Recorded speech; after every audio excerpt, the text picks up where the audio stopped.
बिस्मिल्लाहिर्रहमानिर्रहीम। अस्सलाम वालेकुम डियर स्टूडेंट्स। उम्मीद है आप सब ठीक ठाक होंगे, खैरियत से होंगे और कोविड-19 के SOPs पर घरों में और बाज़ारों में भी अमल करते रहे होंगे और बहुत ज़रूरी भी है। तो ऑनलाइन क्लासेस हमने इधर GHSS तजज़िया में शुरू किया है, हमारे इंटरमीडिएट सेक्शंस की। तो इन क्लासेस को मिस ना किया करें, इनको डेली बेसिस पर देखा करें, इसलिए कि क्लासेस में तो आप आ नहीं सकते, छूट क्या है, तो ये आपके लिए बहुत ज़रूरी है। तो आज हमारा जो टॉपिक है वो है Charles law and it's graphical explanation.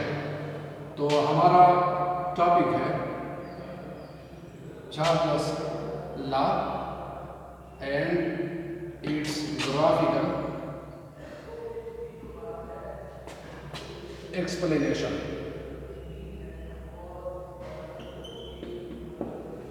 तो चार्ल्स लॉ के बारे में पढ़ते हैं।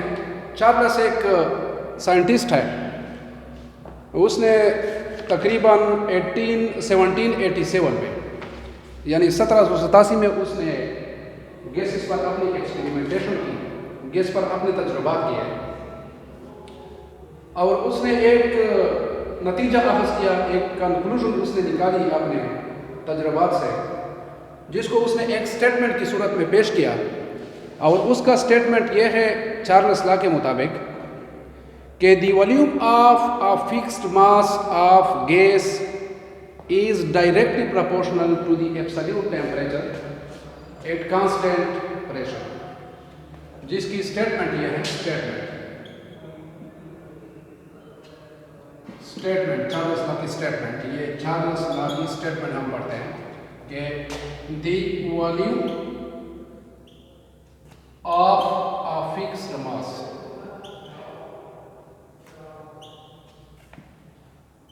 of a gas is directly proportional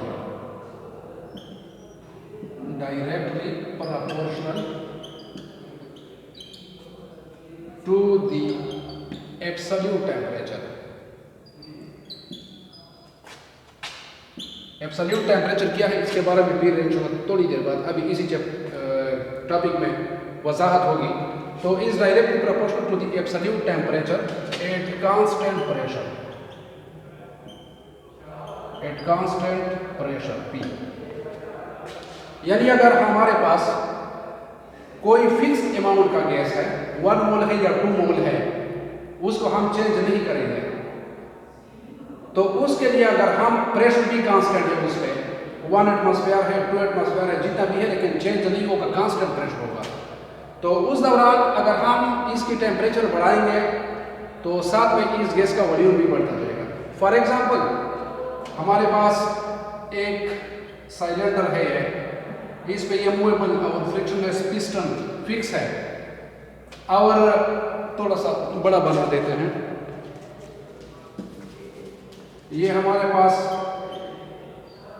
ये है, इसमें गैस है, इसकी यहाँ तक वॉल्यूम है, यहाँ पर इस पर मूवेबल और फ्रिक्शनलेस पिस्टन जो मर्करी प्लग से बनाया जाता है या कोई और है, ये इस पे फिक्स है। अब ये फॉर एग्जांपल इधर है 20 cm³ और टेम्परेचर हमारे पास है 10 डिग्री सेंटीग्रेड। तो हम इसकी टेम्परेचर बढ़ा देते हैं। टेम्परेचर जब हम इसकी कर देंगे 10 से 20 डिग्री सेंटीग्रेड तक, हम इसको बढ़ा देते हैं टेम्परेचर को, तो इसकी हुजूम बढ़ जाएगी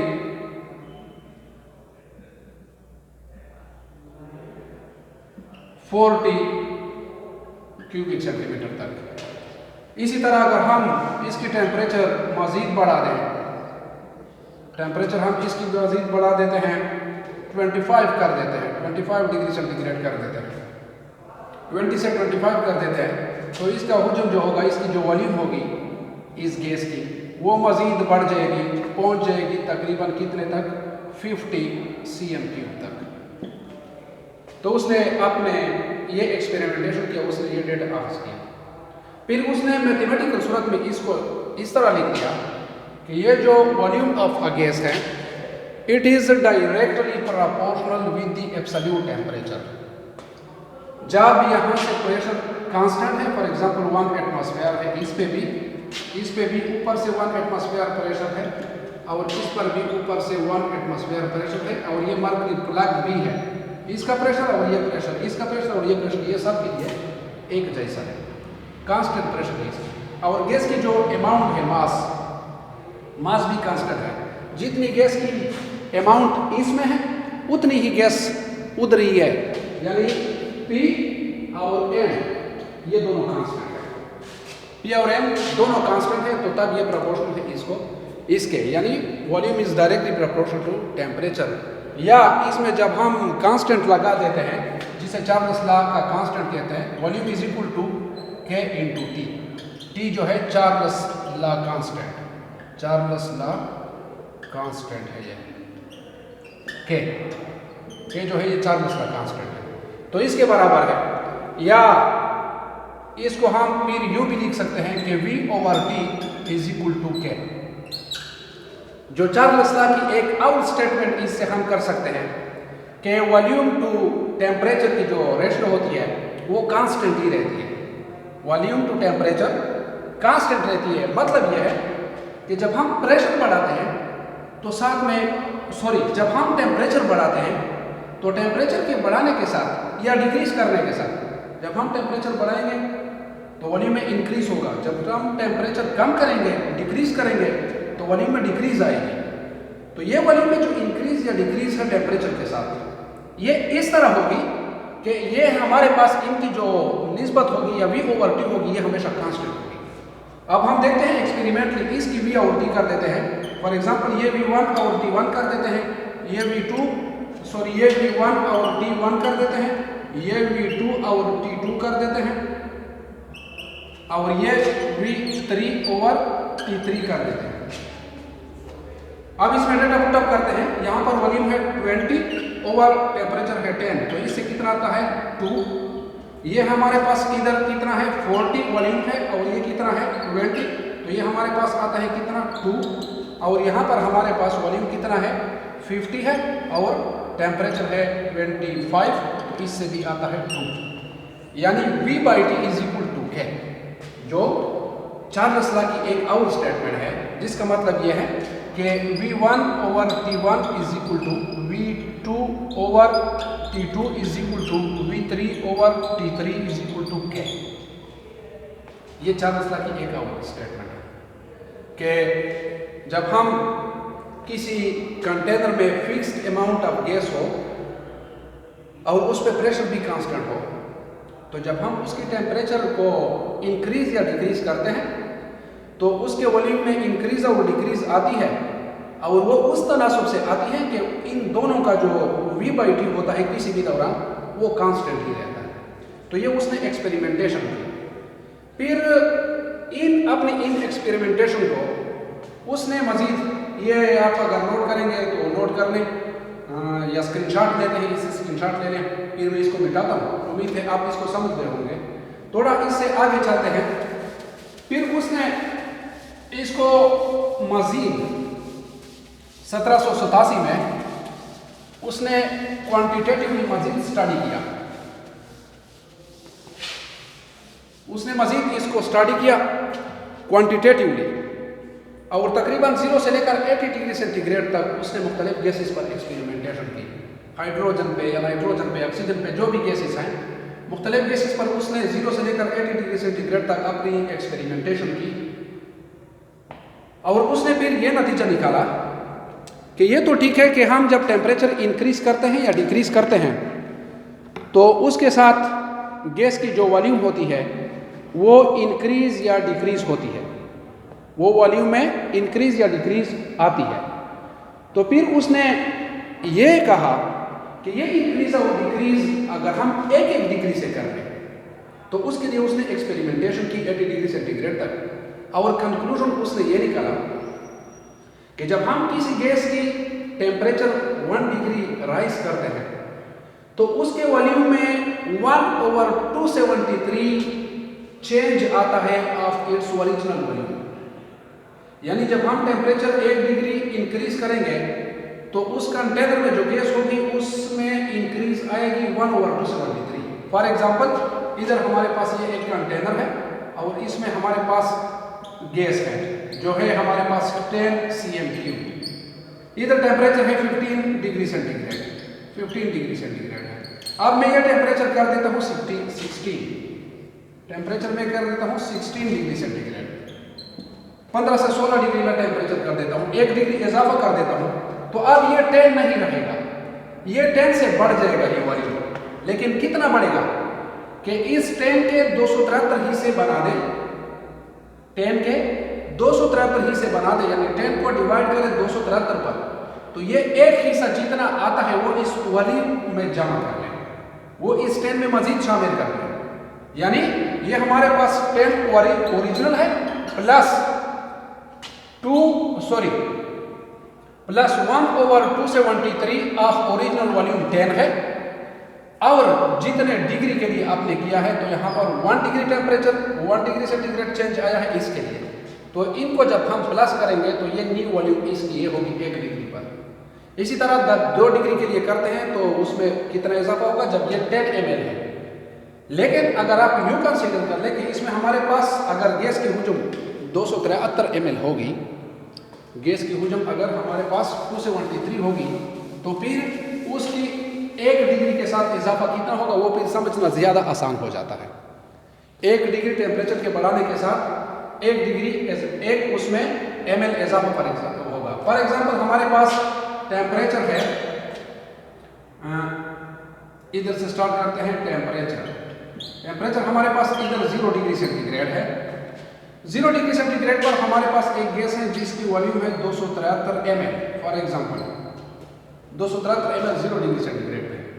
अब हम इसका टेम्परेचर बढ़ाते हैं, 1 डिग्री राइज करते हैं, तो यह है इनिशियल वॉल्यूम, यह है इनिशियल वॉल्यूम, यह है न्यू वॉल्यूम। किसी भी टेम्परेचर पर हम इसके लिए बढ़ाते हैं टेम्परेचर। अब देखें कि ये इसका ओरिजिनल वॉल्यूम है, 0 डिग्री सेंटीग्रेड पर ये ओरिजिनल वॉल्यूम है। अब हम टेम्परेचर में 1 डिग्री का इजाफा करते हैं, टेम्परेचर हम बढ़ा देते हैं 1 डिग्री सेंटीग्रेड, तो ये 273 तो इसकी इनिशियल वॉल्यूम है। अब हम इसमें सम अप करेंगे कितना कि 1 डिग्री के साथ कितना इजाफा आता है, तो हम लिखेंगे कि वॉल्यूम एट 1 डिग्री सेंटीग्रेड। तो हम क्या लिखते हैं, ओरिजिनल वॉल्यूम प्लस जो 1/273 इंक्रीज आता है ओरिजिनल वॉल्यूम का, वो 273 है, इनटू कितने डिग्री के लिए किया है, वो डिग्री 1 डिग्री सेंटीग्रेड के लिए। तो आप डेटा पुट अप कर लें, ओरिजिनल वॉल्यूम हमारे पास 273 है, प्लस 1 डिग्री के लिए इजाफा होता है 1/273, और 1/273 इजाफा होता है किसका, ओरिजिनल वॉल्यूम का। ओरिजिनल वॉल्यूम है 273, तो 273 का 273वां हिस्सा हो गया, इनटू टेम्परेचर में हमने कितना इजाफा किया है, 1 degree centigrade.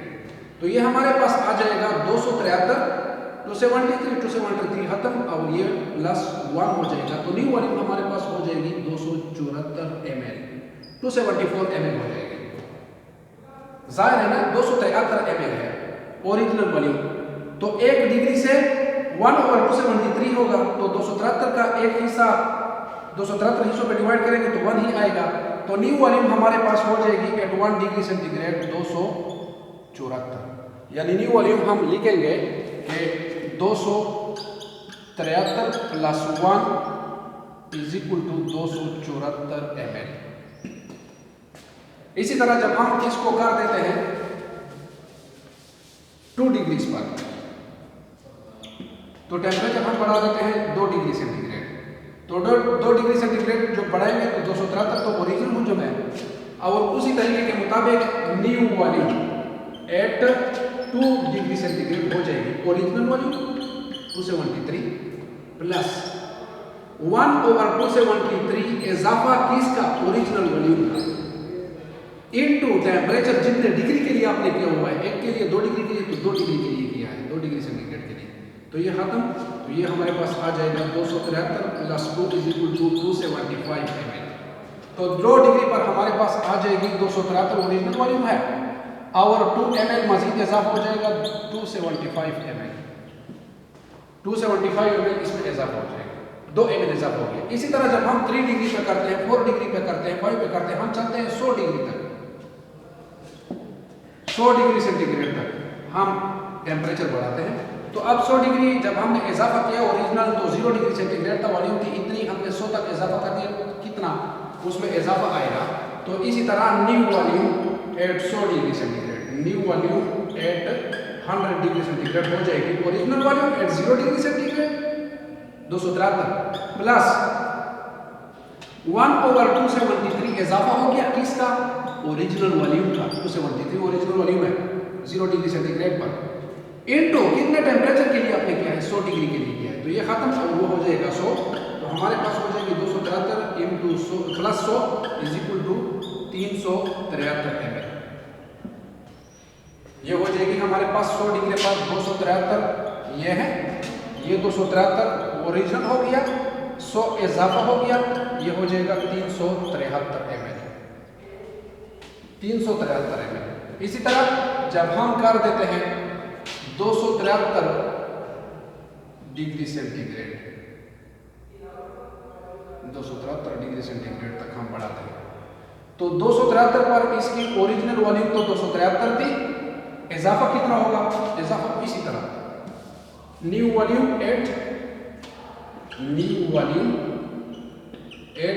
273 degree centigrade is equal to original volume 273 plus 1/273, 1 degree के लिए इजाफा है किसका, ओरिजिनल वॉल्यूम का 273 का, और हमने कितना बढ़ाया है, 273 बढ़ाया है, टेम्परेचर 273 डिग्री बढ़ाया है। ये तो इजाफा है ओरिजिनल वॉल्यूम का 1 डिग्री के लिए, हमने 273 डिग्री बढ़ाया है। तो इससे हमारे पास आ जाएगा क्या, ये हो जाएगा खत्म, और ये 273, तो new volume 273 plus 273 is equal to कितना आता है, ये 546 आता है, ये हो गया 6, ये हो गया 4 और ये हो गया 5, 546 ml। तो ये हो गया, तो 273 न्यू ओरिजिनल वॉल्यूम प्लस 273 इजाफा हो गया 273 डिग्री इजाफे से, तो ये हो गया 546 ml, 546 ml तक वॉल्यूम बढ़ जाएगी। इसी तरह जब हम इसमें डिक्रीज करेंगे, ये तो इजाफा था ना, तो जब हम इसमें डिक्रीज करेंगे तो हर 1 डिग्री के साथ इसमें डिक्रीज भी होगी। चार्ल्स ने यह कहा है कि 1 डिग्री आप टेम्परेचर में इजाफा करते हैं तो volume 1/273 of original volume increase होता है।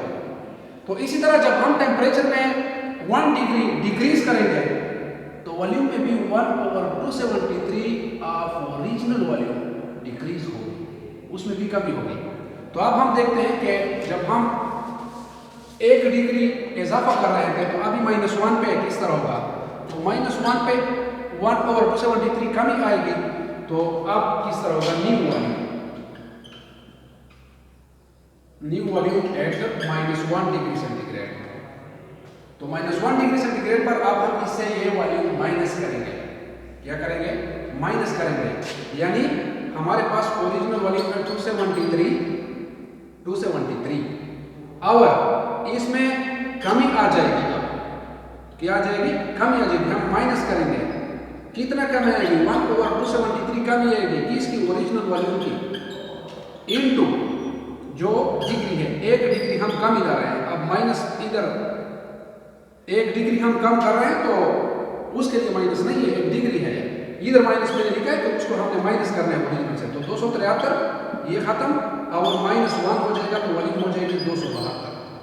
तो हमारे पास 273 तो 0 डिग्री सेंटीग्रेड वाली ओरिजिनल थी, तो ये हो गया ओरिजिनल 273 माइनस 1 डिग्री कमी आ गई, 1 दर्जा वॉल्यूम में कमी आ गई, 273 वहीं से कमी आ गई, तो अब ये हो गई 272। इसी तरह जब हम करेंगे -2 डिग्री सेंटीग्रेड पर, तो 273 ओरिजिनल है, 273 ओरिजिनल, इससे 2 मजीद कमी आ जाएगी तो ये हो जाएगा 271। इसी तरह जब हम -100 पे करेंगे, -100 डिग्री सेंटीग्रेड, तो 273 ओरिजिनल, ये ओरिजिनल, इसमें कमी आएगी, अब वॉल्यूम डिक्रीज हो रहा है, कमी आएगी, तो 273 से 100 ही से डिक्रीज आएगा, 100 डिग्री है तो 1 डिग्री के साथ 273वां हिस्सा, तो 100 के साथ 100, तो इज इक्वल टू ये हमारे पास आ जाएगी 173 हमारे पास ये अब आ जाएगी।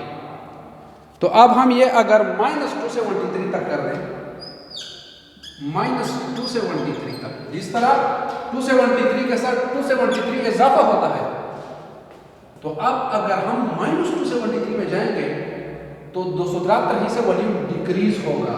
जिस तरह 273 ही से वॉल्यूम 273 दर्जे के साथ बढ़ गया था, इसी तरह 273 दर्जे टेम्परेचर कम करने से 273 दर्जे वॉल्यूम भी कम होगा।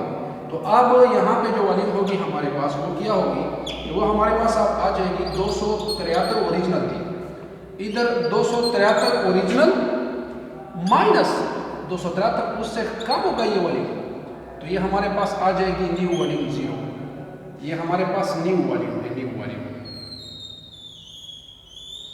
ये न्यू वॉल्यूम है। तो वॉल्यूम हमारे पास 0 सेंटीमीटर क्यूब होना चाहिए, 0 सेंटीमीटर क्यूब। अब किसी गैस की वॉल्यूम 0 हो सकती है, कभी नहीं हो सकती।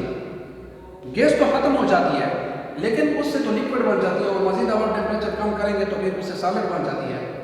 मैटर तो खत्म तो नहीं होती, एक सूरत से दूसरी सूरत में चेंज हो गई है। तो अब ये जो 0 वॉल्यूम हो गई है 273 डिग्री सेंटीग्रेड पे, -273 डिग्री सेंटीग्रेड पे, जिससे ये कमी आती है -273 डिग्री सेंटीग्रेड ये वॉल्यूम।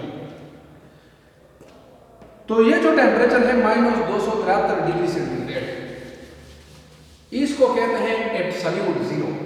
ये जो टॉपिक का नाम है कि Charles law and it's graphical explanation, और इसके साथ साथ इसमें एब्सोल्यूट 0 है कि व्हाट इज एब्सोल्यूट 0। एब्सोल्यूट 0 क्या होता है, graphical explanation of absolute 0 and it graphical explanation, और इसके साथ ग्राफिकल एक्सप्लेनेशन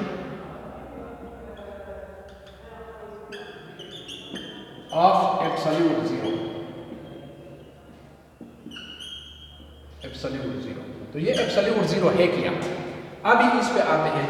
यहाँ तक उम्मीद है आपको इंशाल्लाह समझ आ गई होगी, कोई ऐसी मुश्किल बात इसमें नहीं है, सिंपल सी बात है। आप ध्यान दें, सिर्फ तवज्जो दें, इसको गौर से सुने। अब क्या है एब्सोल्यूट 0, ये एब्सोल्यूट 0 इस टेम्परेचर को कहते हैं जो हमने -2 से 123 किया है।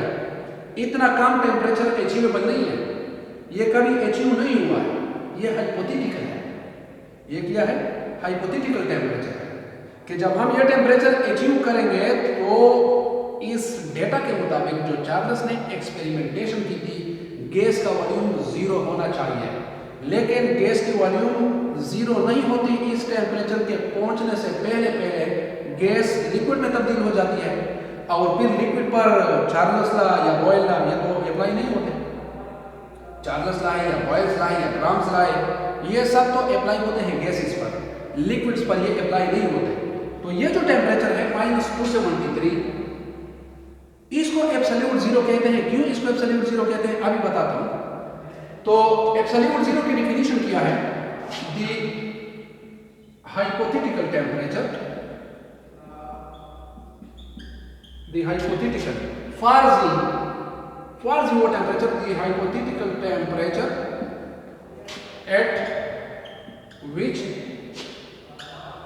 in Kelvin scale, the hypothetical temperature in Kelvin scale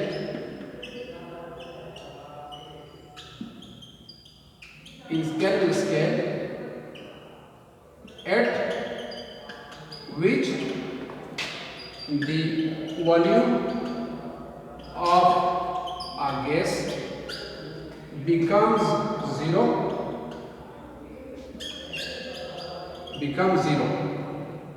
and the gas particles, चाहे मॉलिक्यूल्स है या एटम्स हैं, have zero kinetic energy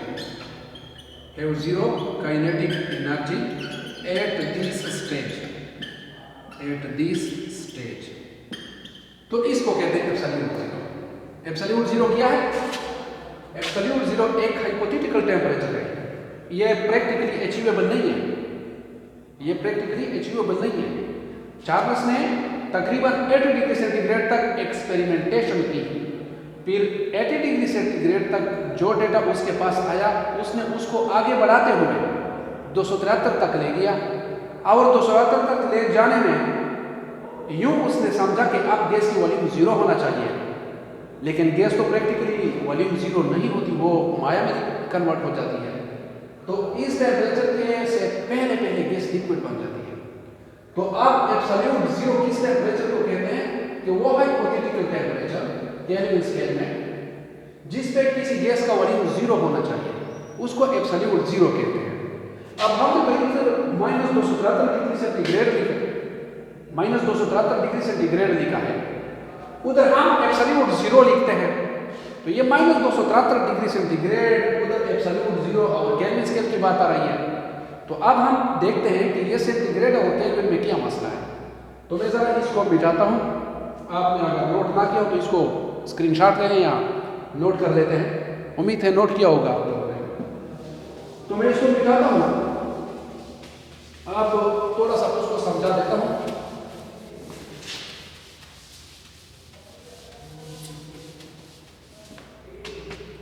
अब देखें ये हमारे पास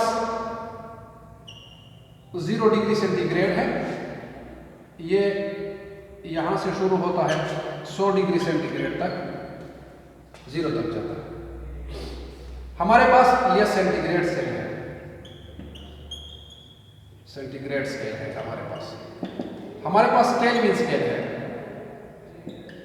केल्विन के नाम के जिसने इसे बनाया था केल्विन स्केल, उसमें हमारे पास भी 100 दर्जे हैं। वो 273 से शुरू होता है, 273 से शुरू होता है और 373 पर वो खत्म होता है, 373 पर खत्म होता है केल्विन पर, केल्विन इस पे खत्म होता है। तो दर्जे इसके बराबर है, वो भी 100 है, ये भी 100 है। अब अगर मैं इससे आता हूं -1, तो ये 273 से हो जाएगा 271, ये मैं आता हूँ -2, तो ये हो जाएगा 272, फिर हो जाएगा 271, ये मैं आता हूँ -100, तो ये हो जाएगा 200 कितना है 273 से शुरू है 173, 100 कम हो गया। जब मैं इसमें आता हूँ -273 डिग्री सेंटीग्रेड तक, 0 से -273 कम हुआ, तो यहाँ पे मैं 273 से कम होगा तो इधर मेरे पास आ जाएगी 0 केल्विन, 0 केल्विन।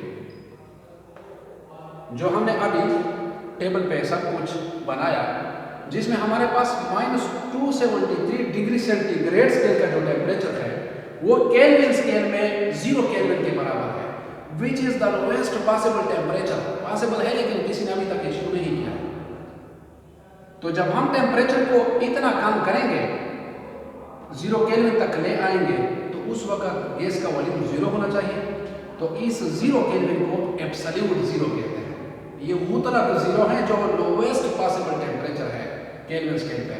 तो यहाँ तक पहुँचते पहुँचते गैस का वॉल्यूम 0 होना चाहिए, लेकिन प्रैक्टिकली ऐसा होता नहीं है कि 0 से पहले पहले गैसेस लिक्विड में कन्वर्ट हो जाती है, जिस पे फिर मजीद गैस के कवरिंग अप्लाई नहीं होते। अभी जो ग्राफ के जरिए अगर हम इसको समझाएंगे, तो अगर हम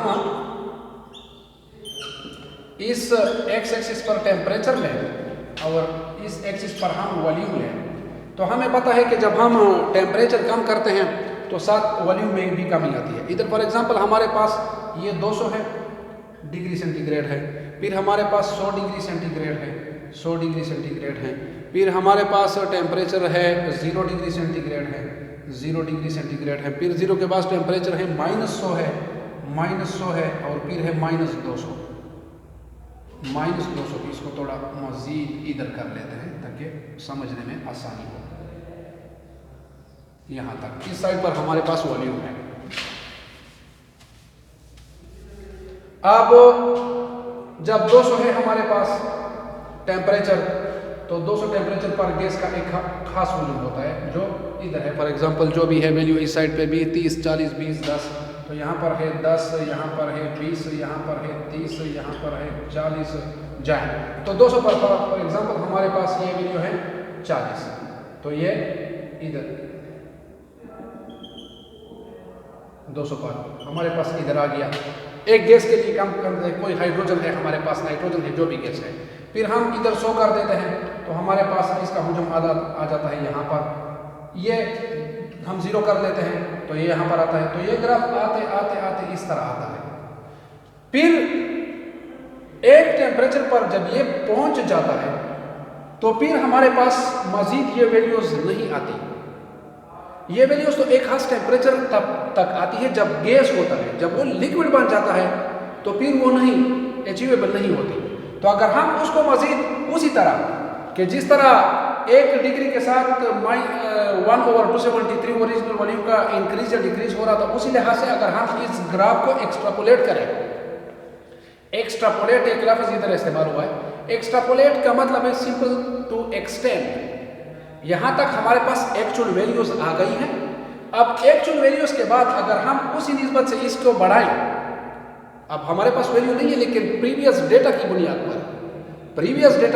पर अगर हम उसी तरह उसी निस्बत के साथ आगे चलते जाएं तो ये हमारे पास जब आ जाएगा, तो ये हमारे पास जब हम -273 तक पहुंचते हैं, -273 तक, तो गैस का वॉल्यूम हमारे पास ये -273 है और ये इस गैस का वॉल्यूम 0 होना चाहिए। गैस का वॉल्यूम क्या होना चाहिए? 0 होना चाहिए। तो ये यहाँ पर डॉटेड लाइन जो है ये शो करता है फार्जी वैल्यू, जो हम उस रियल की वैल्यू की बुनियाद पर इस ग्राफ को आगे बढ़ाते हैं, उस रियल वैल्यू की बुनियाद पर जहां तक हमारे पास एक्चुअली डेटा आ गया है, तो एक्चुअल डेटा की बुनियाद पर हम आगे भी उनको एक्सटेंड करते हैं। एक्सपेरिमेंटली वो हुआ नहीं है, आगे वो माया बन चुका है गैस, वो कोई उस किस्म का डेटा नहीं दे रहा है, लेकिन अगर वो गैस होता तो उसी किस्म का डेटा देता। फॉर एग्जाम्पल, तो हम जब इधर आते हैं तो ये -273 पर गैस का वॉल्यूम 0 आता है। तो ये जो -273 है जिस पे गैस का वॉल्यूम 0 होना चाहिए, जो केल्विन स्केल में 0 केल्विन के बराबर है, इसको एब्सोल्यूट 0 कहते हैं। और इसी वजह से केल्विन स्केल को एब्सोल्यूट टेम्परेचर स्केल कहते हैं। केल्विन स्केल को एब्सोल्यूट टेम्परेचर स्केल कहते हैं इसको। तो उम्मीद है आप इसको समझ गए होंगे, इसको नोट भी किया होगा। इंशाल्लाह नेक्स्ट टाइम फिर एक अच्छे टॉपिक के साथ आकर आप लोगों को बताएंगे। बहुत बहुत शुक्रिया देखने का। अस्सलाम वालेकुम, अल्लाह हाफ़िज़।